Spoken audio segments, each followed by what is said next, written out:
जय Hind.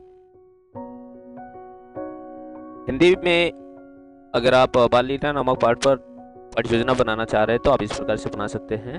Name of school लिख देंगे, नेम ऑफ पीपल टीचर्स, आप अपना यहाँ नाम लिख लेंगे। फिर दिनांक, जिस दिनांक के लिए बनानी है वो दिनांक लिख लेंगे। इस क्लास के लिए, इस क्लास 6 का है बाल लीला टॉपिक। अभी विषय हिंदी हो गया, वो विषय हो गया, इसका गद्य के अंतर्गत है, पद्य है, ठीक है ना। ये पद्य के अंतर्गत है, कविताएं हैं इसलिए पद्य। अगर कहानियां रहती है तो गद्य के अंतर्गत आता है, ये पद्य है, कहानियां है, पद्य। कालांश यानी कौन सा पीरियड हो गया, थर्ड पीरियड में आपको जो पीरियड पढ़ाना है वो उसमें। फिर अवधि यानी समय कितने मिनट के लिए, आप 40 मिनट लिख सकते हैं, 40 मिनट के लिए है। प्रकरण हो गया यानी टॉपिक हो गया बाल लीला। सामान्य उद्देश्य लिख लेंगे, छात्रों में हिंदी विषय की हिंदी साहित्य या हिंदी विषय के प्रति रुचि उत्पन्न करना, छात्रों में कल्पना, तर्क शक्ति और निरीक्षण शक्ति का विकास करना, छात्रों में हिंदी व्याकरण विस्तृत अध्ययन कराना, ये छात्रों में शब्द भंडार की वृद्धि करना, छात्रों में गतिशील आत्मविश्वास विकसित करना, वैज्ञानिक क्षमता विकसित करना इत्यादि आप सामान्य उद्देश्य लिख सकते हैं।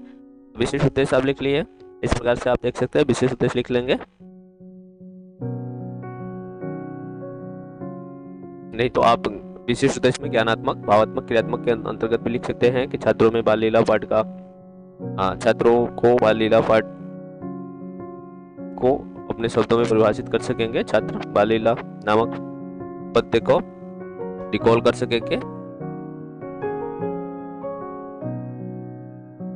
या आप विशेष उद्देश्य लिख लेंगे। फिर शिक्षण विधियां, आप जो शिक्षण विधि पाठ्य योजना में आपको पढ़ानी है उसमें लिख लेंगे, जैसे प्रश्नोत्तर विधि, व्याख्या विधि, उदाहरण विधि हो गया, या निगमन, आगमन निगमन विधि, डेमोन्स्ट्रेशन विधि, प्रदर्शन विधि इत्यादि अब लिख लेंगे। शिक्षण सहायक सामग्री हो गया, चाक, डस्टर, रोल बोर्ड, लपेट सैंपल, संकेतक। अगर आप बाल लीला पाठ से संबंधित कुछ चित्र लाना चाहते हैं तो वो चित्र हो जाएगा इत्यादि। पूर्व ज्ञान, छात्र छात्राएं क्या है बाल लीला नामक पाठ के सामान्य जानकारी रखते हैं। प्रस्तावना प्रश्न आप इस प्रकार से बना लेंगे। सबसे ज्यादा माखन किस देवता को प्रीत है, यानी सबसे ज्यादा किसको, यानी कृष्ण को। कृष्ण का जन्म कहाँ हुआ था, मथुरा में हुआ था। मथुरा में श्री कृष्ण बचपन में कौन सी लीला करते थे, बचपन की लीला है बाल लीला। बाल लीला के बारे में आप क्या जानते हैं बच्चे, कौन हो गए। बाल लीला का उद्देश्य कथन में कह देंगे बच्चों, छात्रों आज हम लोग गुरदास द्वारा रचित बाल लीला कविता के बारे में अध्ययन करेंगे। फिर आप शिक्षण बिंदु, छात्र अध्यापक है तो अध्यापक क्रियाएं, अगर छात्र अध्यापिका है तो अध्यापिका क्रियाएं, छात्र छात्रा क्रियाएं, चापट। हम जो सस्वर वाचन करेंगे, हिंदी में सस्वर वाचन होता है जो टीचर करते हैं, सस्वर वाचन स्वर के साथ स्वर मिला के, ठीक है। उसमें उचित गति, लय, ये सारी चीजों को, उतार चढ़ाव को ध्यान में रखते हैं। पैराग्राफ कहाँ से कहाँ तक है इसको ये दिखाती है, ज्यादा ध्यानपूर्वक सुनेंगे आप। लिख लिए छात्र अध्यापक या अध्यापिका पद्य जो है उसको उचित गए, अउचित लय, गति एवं स्वरानुसार वाचन करेंगे। व्याख्या, इसकी व्याख्या लिख लेंगे, छात्र ध्यानपूर्वक सुनते हैं, ठीक। फिर क्या हो गया, फिर अनुकरण वाचन।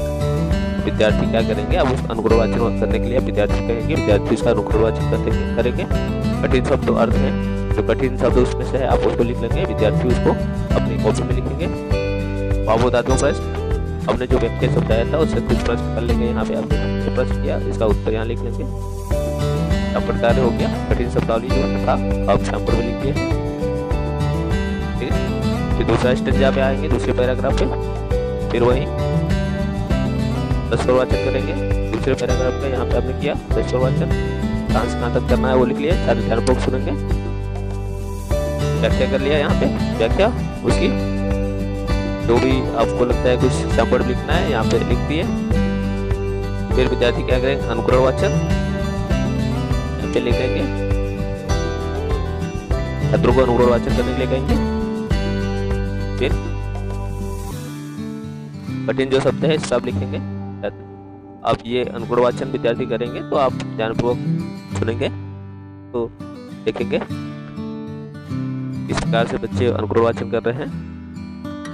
कठिन शब्दावली लिखना है तो आप छापड़ पर, जैसे कठिन शब्दावली हो गया, यहाँ पे शब्द अर्थ लिख रहे हैं, कठिन शब्द जो है छापड़ पर आप लिख दिए।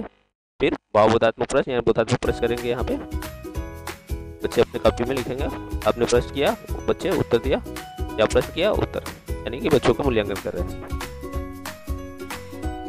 फिर अगला शिक्षण बिंदु, अगला पैराग्राफ को फिर इसी तरह लिख लेंगे, सस्वर वाचन करेंगे इस प्रकार से। पैराग्राफ कहाँ से आता है उसको लिखिए, फिर व्याख्या किए, व्याख्या को ध्यानपूर्वक छात्र सुन रहे हैं, समझ रहे हैं। फिर क्या किया, अनुकूल वाचन, छात्रों को अनुकूल वाचन करने के लिए कहेंगे आप। फिर जो कठिन शब्दावली है यहाँ पे आप शामपट कर रहे हैं, इस शामपट पे कठिन शब्द लिख दिए, बच्चे उतार लेंगे इसको अपनी कॉपी में। फिर क्या किए, बोधात्मक प्रश्न, प्रश्न आप करेंगे, उसका उत्तर बच्चे देंगे, प्रश्न किए, बच्चे उत्तर देंगे, तो प्रश्न उत्तर दोनों लिखेंगे।